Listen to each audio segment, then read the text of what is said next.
শীতকালীন সময়ে আপনি মাছ চাষ করছেন, এই সময় আপনার পুকুরে অবশ্যই লবণ প্রয়োগ করবেন। লবণ প্রয়োগ করলে ২ টা কাজ একসাথে হয়। এক নাম্বার কি, পুকুরে যত ধরনের ভাইরাস, ব্যাকটেরিয়া, ছত্রাক ছিল এগুলো মারা যাইতেছে। অন্যদিকে মাছের শরীরে একটা ইলেক্ট্রোলাইট পায়। এই কারণে মাছের খাবারের প্রতি চাহিদা বাড়ে বা মাছ দ্রুত সময়ে একটু সাঁতার কাটে।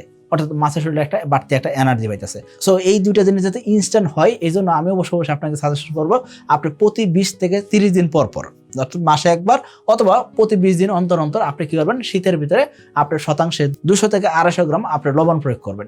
জাস্ট এই লবণ প্রয়োগের মাধ্যম দিয়ে আপনার পুকুরে কিন্তু অনেক ধরনের রোগ ব্যাধি থেকেও বাঁচাতে পারবেন আপনার পুকুরে মাছকে। তো এই জন্য আমি আপনাকে বলবো যে আপনি অবশ্যই প্রতি মাসে একবার হলেও আপনি চুন, লবণ এবং প্রোবায়োটিকের ব্যবহারটা করবেন। এখন আপনি বলতেন ভাই, এই যে লবণটা প্রয়োগ করবো, কোন ধরনের লবণ প্রয়োগ করবো, কিভাবে প্রয়োগ করবো? আপনি মোটা দানাদার লবণটা ব্যবহার করবেন এবং কি এই লবণটা পারলে গোলায় ব্যবহার করলে সবচেয়ে ভালো হয়।